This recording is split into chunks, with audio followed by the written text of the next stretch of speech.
함께 말씀을 함께 읽고 또 듣고 또 함께 묵상하기를 원합니다.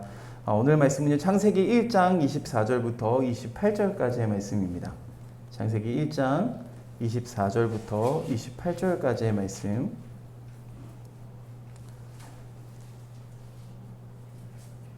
창세기 1장 24절부터 28절 제가 한 절 읽고 여러분이 한 절 읽고 마지막으로 28절은 함께 한 목소리로 읽어보도록 하겠습니다. 제가 먼저 읽습니다. 하나님이 이르시되 땅은 생물을 그 종류대로 내되 가축과 기는 것과 땅의 짐승을 종류대로 내라 하시니 그대로 되니라.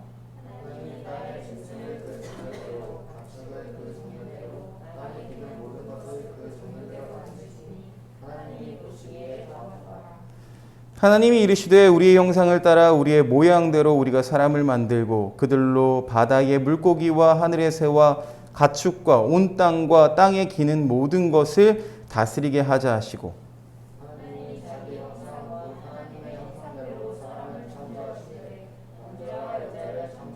28절 함께 읽겠습니다. 시작. 하나님이 그들에게 복을 주시며 하나님이 그들에게 이르시되 생육하고 번성하여 땅에 충만하라. 땅을 정복하라. 바다의 물고기와 하늘의 새와 땅에 움직이는 모든 생물을 다스리라 하시니라. 아멘. 아멘. 자, 창조의 다섯째 날까지 우리가 같이 지지난주에 함께 나눴습니다. 우리 지난주에는 잠시 추석 연휴 기간이라서 다른 말씀 잠깐 봤고요. 자, 오늘 다시 이어서 여섯째 날 함께 나누도록 할 텐데요. 여섯째 날 창조하신 게 뭐죠? 가축과 기는 것과 땅의 짐승, 그리고 무엇을 창조했을까요? 사람, 인간을 창조하셨습니다. 26절 말씀 보니까요. 24절 말씀 보니까요. 하나님이 이르시되 땅은 생물을 그 종류대로 내되 가축과 기는 것과 땅의 짐승을 종류대로 내라 하시니 그대로 되니라. 땅을 만들었으니까 그 안에 살아갈 동물들을 또 하나님이 지으신 것을 볼 수가 있어요. 근데 창조를 이야기할 때 물론 사람이 특별한 존재이지만 꼭 특별한 것만은 아닙니다. 말이 이상하죠? 말이 좀 이상한데 사람에 대해서 굉장히 많은 부분을 할애하고 있다는 것, 사람을 창조하는 것에 대해서 굉장히 많은 부분을 할애하고 있다는 것은 성경의 관점에서도 굉장히 중요한 부분이기 때문에 많은 부분을 할애하고 있지만 내 생각에는 인간의 창조는 특별하지만 너무 특별하게만 보지 않았으면 좋겠습니다 라고 표현하고 싶어요. 이유는 이후에 설명을 해보도록 할게요. 자, 26절 말씀 또 같이 읽어볼까요? 읽어봤지만 한 번 더 읽어볼게요. 시작. 하나님이 이르시되 우리의 형상을 따라 우리의 모양대로 우리가 사람을 만들고 그들로 바다의 물고기와 하늘의 새와 가축과 온 땅과 땅에 기는 모든 것을 다스리게 하자 하시고. 자, 26절 말씀 보니까 조금 표현이 이상해요. 잘 보세요. 하나님이 누군가한테 말하는 것 같지 않아요? 그죠? 이건 독백이에요. 독백이 뭐예요? 뭐 연극하거나 할 때 혼자서 말하는 거 있잖아. 혼잣말 잘하는 사람들이 있습니다. 뭐 성격 유형에 따라서 혼잣말을 잘하는 사람들이 있어요. 그리고 목사님이 나이가 들어보니까 자꾸 혼잣말을 좀 하게 되더라고요. 막 있잖아요.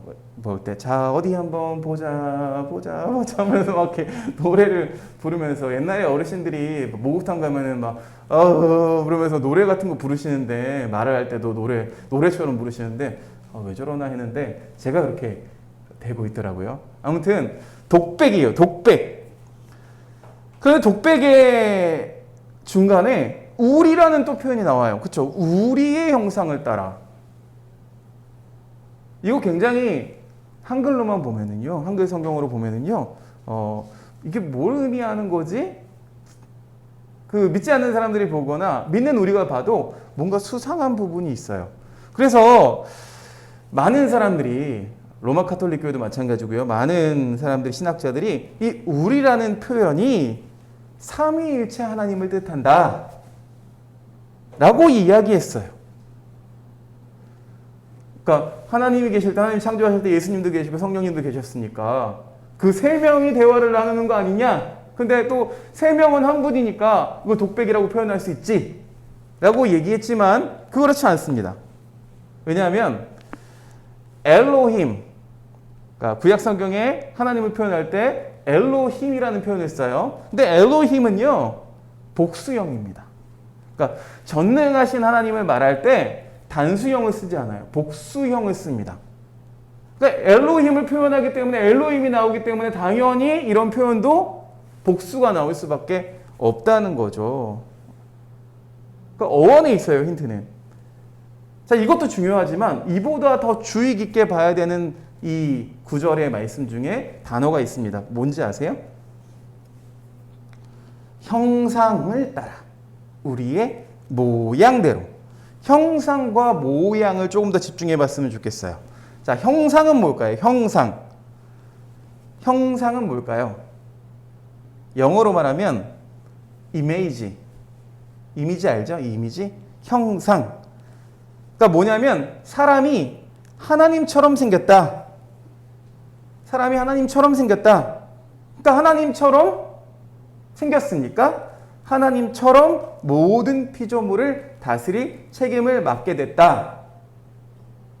라고 하는 거죠. 그래서 시편 말씀 보니까요. 시편 말씀에 사람이 무엇이기에 주께서 그를 생각하시며 인자가 무엇이기에 주께서 그를 돌보시나이까. 그래서 이 형상이라는 표현을 보면은요. 결국 사람은 하나님을 대리하는 피조물이죠. 하나님을 대리하는 거예요. 또 창조 세계를 관리하는 어떤 행정적인 업무를 맡겼다는 거죠.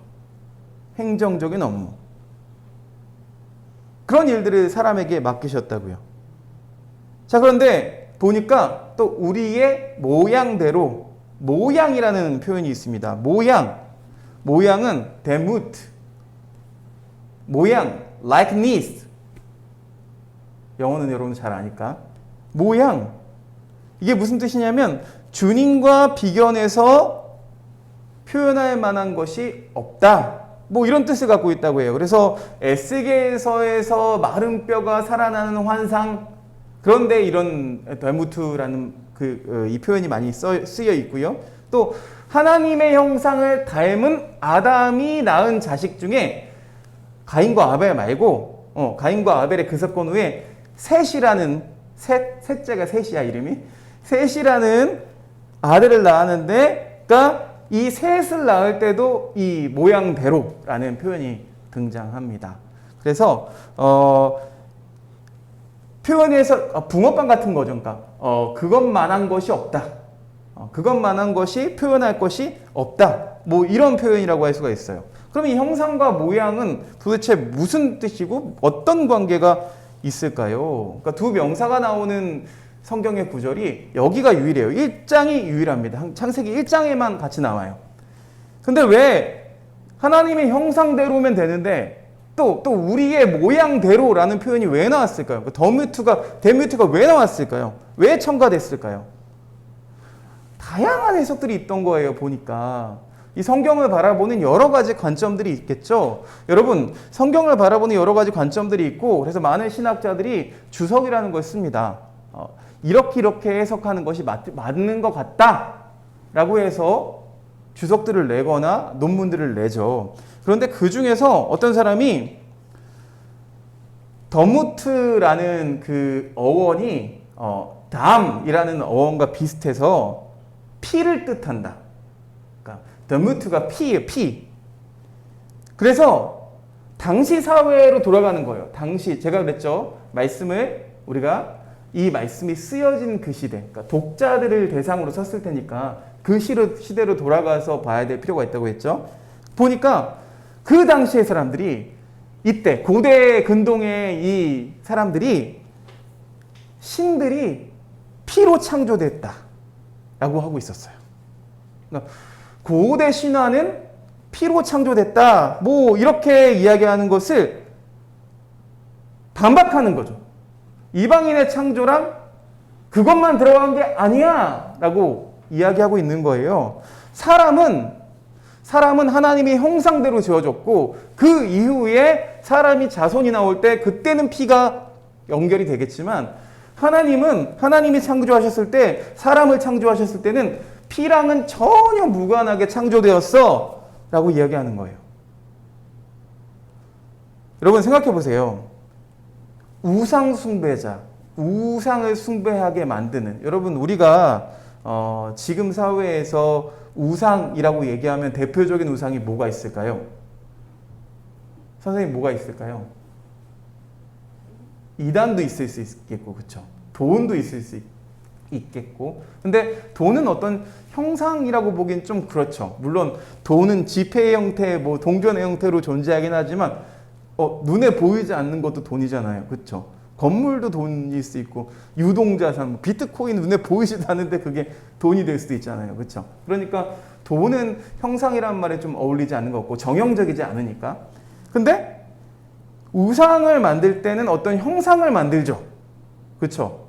사람이 우상이 되거나, 그렇죠? 아니면은 어떤 형상을 만들죠.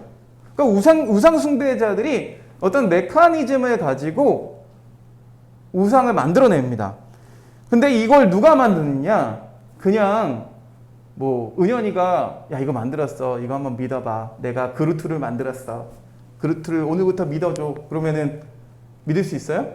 없어요, 그렇죠? 그런데 이 우상을 만드는 사람들은 보니까 그 신들을 만들어내고 그 다음에 그 중에서 최강자를 골라서 우두머리로 삼아요. 이때 당시에 그렇다는 거예요. 지금도 비슷한 메커니즘을 가지고 있지만, 그래서 자기 도성에, 자기들 나라에 상징물로 삼습니다. 최강자를 뽑아서. 이렇게 만들어진 신은 여러분 이 형상, 그러니까 이 형상이란 말이 하나님이 우리를 자기 형상대로 만드셨는데 사람들이 또 뭔가를 형상을 만들기 시작했다는 거예요. 그죠? 그러면서 이 우상의 제작자는 누구예요? 그러면 잘 생각해 보세요. 결국은 도성을 지배하는 권력자들, 왕이나 용사나 이런 사람들이 이 형상을 만들어냅니다. 그러면서 내가 만든 이 신을 믿어. 우상 숭배를 강요하고, 결국 그러니까 하나님의 형상, 모양 이런 게 이 창세기 1장에 등장하는 이유는요, 뭐냐면 당시에 우상 숭배를 강요하고 있던 세상의 권력자들과 정반대의 길을 보여주는 거죠. 그거 아니야. 너희들이 믿는 거 그거 아니야. 자, 하나님께서는 친히 자신을 첼렘으로 만들어서 이 땅에 만들어 놓으셨어요. 누구를요? 너희들을요. 사람을요. 뭐예요? 야, 니네가 만든, 니네들이 믿는 그 첼렘, 그 형상은 가짜야. 그럼 뭐가 진짜야? 하나님이 만들어주신 사람이 진짜라는 거죠. 야, 내가 하나님의 형상인데 누가 하나님의 형상이래? 누가 어떤 신의 형상이래? 내가 신의 형상이잖아 라고 성경은 가르치고 있는 거예요. 그러니까 하나님이 사람을 만든 것이지 사람이 하나님을 만들지 않았다는 거죠. 그게 다르죠? 그렇게 선언하는 게 바로 이 하나님의 형상대로, 우리의 모양대로라는 표현이 들어있는 이유인 거예요. 사람은 본디 하나님과 같은 존재로 지음받았습니다. 여러분, 하나님과 같은 존재예요. 살아있는 사람이라면, 지금 여러분 숨이 붙어 있다면, 여러분 우리는요 하나님을 나타내고 있어요. 표상하고 있습니다. 그러니까 여러분 어떤 거예요? 사람이 사람을 부정하거나 폭력으로 짓밟는 일은 있어서는 안 되는 거죠. 그렇죠?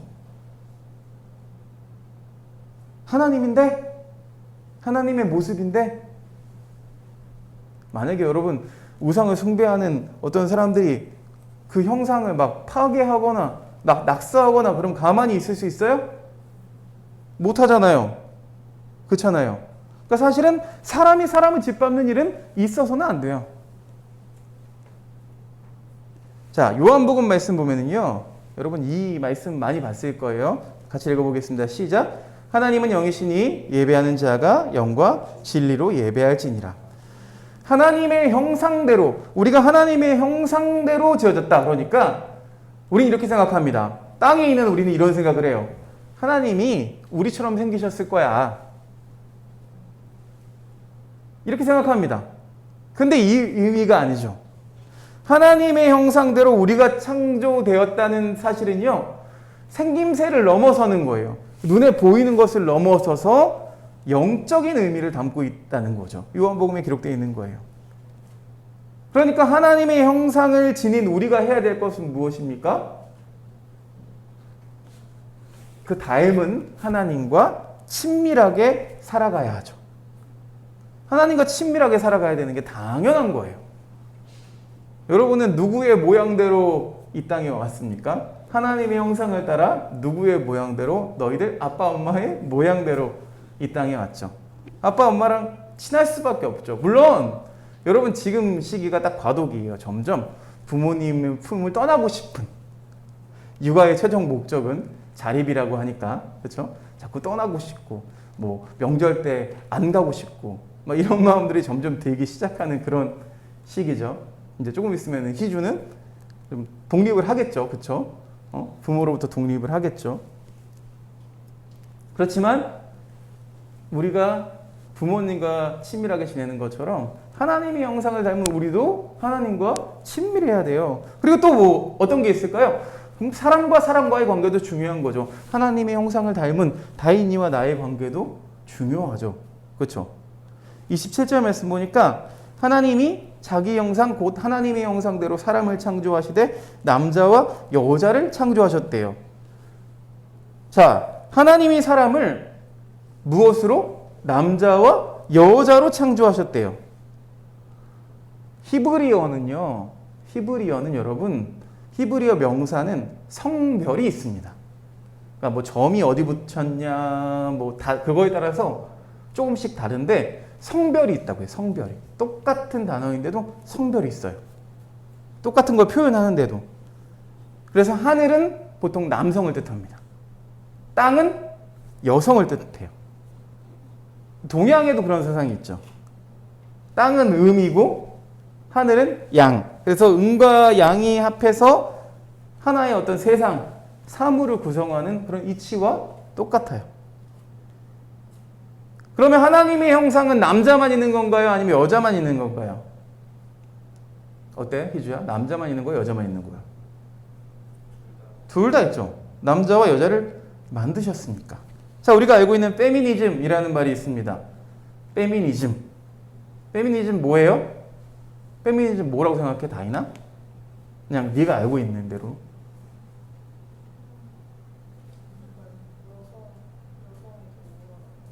여성 인권? 뭐 이런 걸 위해서 운동하는 거죠.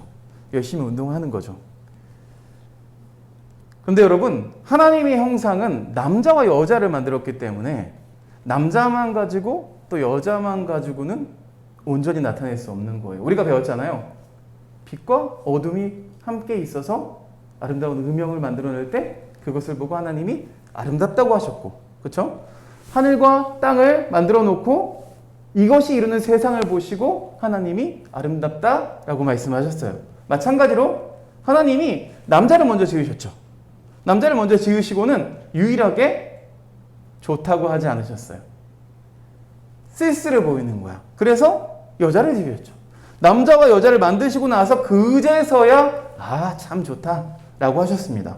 그러니까 하나님의 형상을 나타낼 때는 남자만 가지고 또 여자만 가지고는 나타낼 수가 없어요. 자, 그래서 남성과 여성이 해야 할 일은 서로 연합하는 일입니다. 근데 페미니즘 운동이 왜 일어났을까요? 이 양성평등이 잘 이루어지지 않더라는 거예요. 그렇잖아요. 지금 사회도 마찬가지지만 옛날엔 더 그랬죠. 그쵸? 옛날에는 여자들 숫자로도 안 셀 때니까 오늘 교회 몇 명 왔어요? 하나팀즈? 네, 3명 왔습니다. 여자는 숫자에 없어. 남자만 3명이잖아. 그렇다고요. 그런 세상이었죠. 예전에는 뭐 일부 다처제죠. 그냥 누가 죽어나가도 몰라요. 여전히 지금도 그런 일들이 일어나고 있죠. 뭐 여성이 외도를 하거나 그런 막 코를 잘라버린다거나 이런 일들이 아무렇지도 않게 자행되고 있어요. 지금도. 그래서 여성 인권, 이 양성평등의 관점이 지켜지지 않으니까 그것을 주장하기 위해서 페미니즘이 생겨났죠. 그러나 궁극적인 목표는 그렇다고 여성만 가지고는 하나님의 형상을 표현할 수가 없는 거예요. 협조해야죠. 남자가 도와야죠. 그렇죠? 여성도 남성과 함께 협조해야죠. 우리만 잘 되면 돼 라고 하는 건 잘못된 페미니즘. 예를 들면 페미니즘 운동이 시작됐을 때 여러분 처음에는 여성 인권을 위해서 운동했어요. 근데 이 사람들이 보니까 야, 흑인들도 유색인종들도 차별을 받네? 저 사람들도 귀한 사람인데 우리가 저 사람들을 위해서도 싸워주자. 보니까 사람만이 아니라 동물들도 학대를 당하네? 동물들을 위해서도 우리가 같이 운동하자. 이게 페미니즘이었어요. 그런데 우리나라의 페미니즘은 조금 다른 것 같아요. 여자만 잘 되면 돼. 야, 우리 여자들만. 심지어 난민이 한국 사회로 들어온다 그러면 이 페미니즘 운동하는 사람들이 반대해요. 이거는 올바른 페미니즘이 아니죠. 큰 나무처럼 운동하는 건 여러분 고립되는 거예요. 우리가 무언가를 세상을 바꾸고자 할 때는 잔디처럼 넓게 펴져서 이 좋은 영향력이 많은 곳에 미치게 해야겠죠. 자, 창세기 1장 28절 말씀 보겠습니다. 같이 읽어볼게요. 시작. 하나님이 그들에게 복을 주시며 하나님이 그들에게 이르시되 생육하고 번성하여 땅에 충만하라. 땅을 정복하라. 바다의 물고기와 하늘의 새와 땅에 움직이는 모든 생물을 다스리라 하시니라. 여기서 주목할 단어는 정복하라입니다. 정복. 정복 뭐예요? 알래스카 땅을 정복했습니다. 에베레스트 산을 정복했습니다라는 표현을 쓰지만 여러분 정복하라는 단어는요 히브리어로 카바시 이게 무슨 표현이냐면 땅을 꾹 밟아 누르는 것을 이야기합니다. 땅을 꾹 밟아 누르다. 어떤 사물을 이렇게 꾹 밟아서 누르고 있는 동작이 카바시. 하나님은 무엇을 밟아 누르실까요? 하나님은 죄악을 밟아서 누르시는 것, 그것과 마찬가지로 사람들도 땅을 꾹 밟고 있기를 하나님은 원하십니다. 왜 그러냐면 땅은 위로 올라오려고 하는 속성이 있기 때문에 그래요. 땅이 위로 올라오면 어떤 일이 벌어지죠? 하늘과 땅 사이의 공간이 좁아지겠죠. 우리가 궁창이라고 부르는. 그러면 어떻게 돼요? 창조 세계가 결국에는 파괴되고 말 것이기 때문에 그래요. 여러분 근데 땅이 올라온다라는 표현이 지질의 변화 이런 것도 있겠지만 여러분 어때요? 맞는 말 같아요? 아닌 것 같아요? 여기 동네만 나가봐도 땅이 막 솟아오르지 않아요? 몇 층에 살아요? 다이나 몇 층에 살아요? 15층 살죠. 그렇죠. 15층. 높은 층수예요. 거기서 한번 뛰어내리면 꼭 까닥하는 높이. 그죠? 막 솟아오르고 있지 않아요? 뭔가가 쭉쭉쭉. 이 땅에 있는 것들은 자꾸만 솟아져 나오는 속성이 있다는 거예요. 땅이 높아졌다는 건 뭐예요? 인간이 교만해지는 거죠. 교만해지는 것. 그러니까 땅을 꾹 밟아 누르고 있는다는 건 뭐예요? 땅을 낮은 곳에 있도록 꾹 밟고 있는 행위를 말하는 거죠. 그러려면 어떻게 합니까? 인간이 스스로 낮아지고 겸손해져야 돼요. 우리가 후에도 다루겠지만 바벨탑 사건만 봐도 그렇죠. 자꾸 위로 올라가려고 해요. 그렇죠? 그것을 꾹 밟고 누르고 있으라는 거예요. 땅이 낮아져야만 하늘과 땅의 공간이 유지가 되고 거기서 많은 생물들이 살 수가 있다는 거죠. 여러분, 축복신앙과 기복신앙이 있습니다. 뭐가 있다고요? 축복신앙과 기복신앙이 있어요. 민간에서는요, 이 복에 대해서 이야기할 때 동양에서는 보통 오복을 얘기합니다. 오복 들어봤어요? 오복? 오복 얘기해 줄게요. 첫 번째는 수예요. 수가 뭐냐면 인간의 소망이 어떤 것보다도 장수를 원하기 때문에, 장수 뭐예요? 오래 사는 거 원하기 때문에 그게 첫 번째 복이고요. 두 번째는 부예요. 부 알죠? 부유하고 풍족하게 살기를 바라는 어떤 간절한 소망이 있기 때문에 그걸 두 번째 복으로 꼽습니다. 세 번째는 강령입니다. 강령이 뭐냐면 일생 동안 건강하게 사는 것을 강령이라고 합니다. 세 가지 이해되죠? 그렇죠? 그 다음 네 번째는요, 유호덕이에요. 유호덕. 사람 이름 아닙니다. 유호덕. 이건 뭐냐면 덕을 좋아한다는 뜻이에요. 그래서 오래 살고 풍족하고 몸마저 이렇게 건강하면, 그러면 그 다음에는 이웃이나 다른 사람을 위해서 보람 있는 봉사를 한다는 것 뜻해요. 이게 네 번째 복이에요. 다섯 번째 복은 뭐냐면 고종명. 고종명은 뭐냐면 죽음이 깨끗했으면 좋겠다. 그렇죠? 나중에 나이 들면 그런 얘기 많이 하십니다. 어른들이. 나는 좀 잠자는 것처럼 그렇게 하나님께 갔으면 좋겠어. 뭐 이런 얘기 하세요. 그것도 복이라는 거죠. 그런데 사람들은 어떤 거에 집중해요? 첫 번째, 두 번째, 세 번째까지는 엄청 집중해요. 그렇죠? 건강과 장수와 부에 집중합니다. 그런데 건강과 장수와 부를 얻었음에도 불구하고 네 번째 복은 신경을 쓰지 않아요. 유호덕이 있는지도 몰라요. 그렇죠? 여러분, 세 번째 복까지는 알고 있죠? 뭐 오복이 뭔지 못 들어도 알고 있잖아요. 그렇죠? 그렇죠? 보통. 네 번째 복에 집중하지 않아요. 그게 복인 줄 아는 사람이 별로 없어요.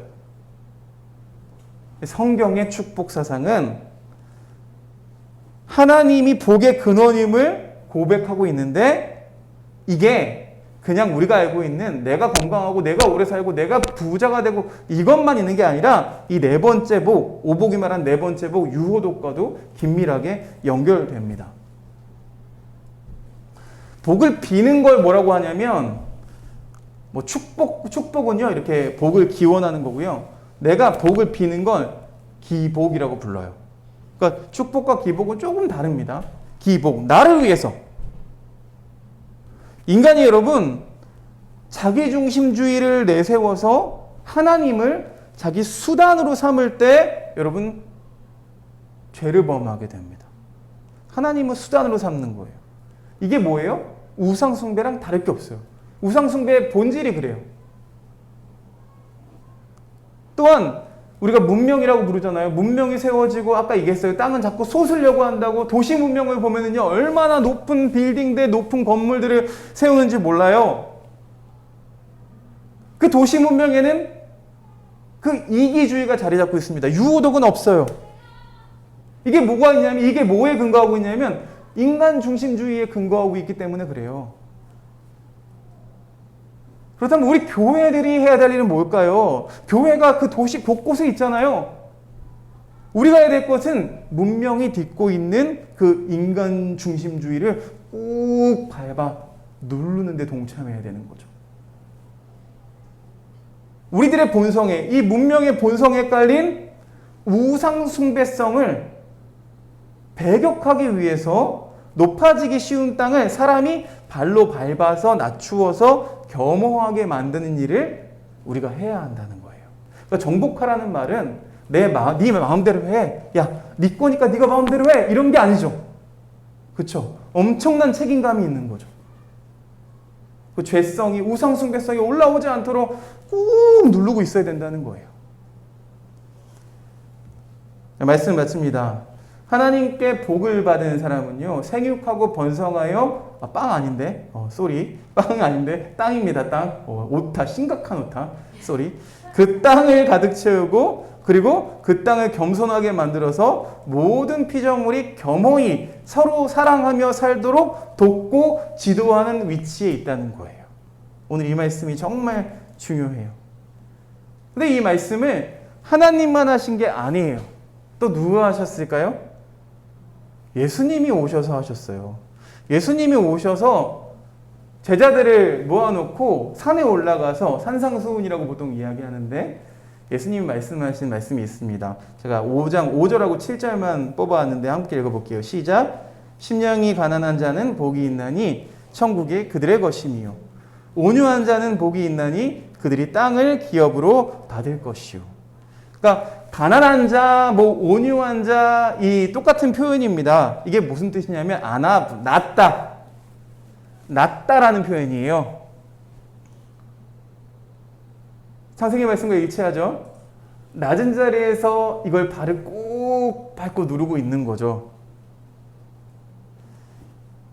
예수님의 이 말씀이 창세기 1장 28절에 주셨던 인간에게 주셨던 이 명령과 똑같습니다.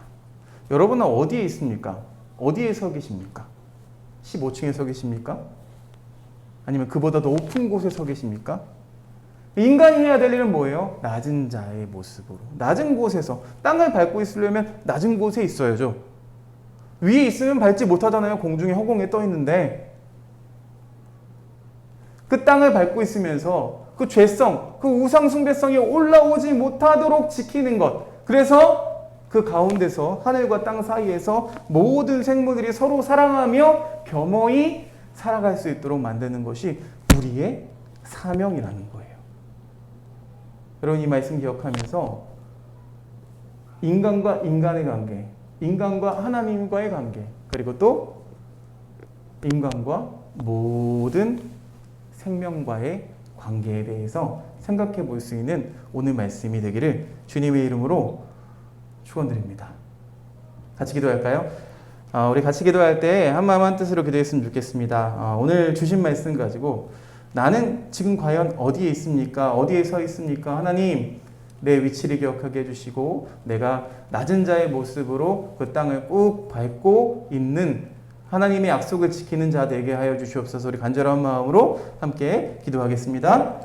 하나님 감사합니다. 하나님 우리에게 귀한 말씀 주셔서 오늘도 깨우어 주시니 감사합니다. 우리가 그 땅을 밟고 있는 자 될 수 있도록 인도해 주시옵소서.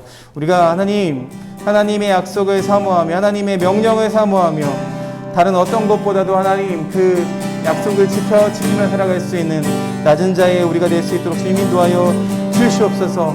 하나님의 약속을 믿으며 하나님의 뜻을 기리며 우리의 자리에서 최선을 다해서 하나님 그 약속을 수행할 수 있는 그런 사람 될 수 있도록 인도해 주시옵소서. 한 사람과 사람과의 관계, 또 하나님과의 관계, 또 무엇보다도 이 생명들, 모든 생명들과의 관계를 다시 한번 재정비할 수 있는 아버지 우리들 될 수 있도록 주님 인도해 주시옵소서. 하나님 인도해 주시옵소서. 하나님 감사합니다. 오늘도 귀한 말씀 우리에게 허락해 주셔서 감사합니다. 꾹 밟고 낮은 곳에 서 있겠습니다. 그 명령 따라서 우리도 그 명령을 지키기 위해서 최선을 다하며 살아가기를 원합니다. 고백할 수 있는 우리들 될 수 있도록 주님 인도해 주시옵소서. 예수 그리스도의 이름으로 기도드렸사옵나이다. 아멘.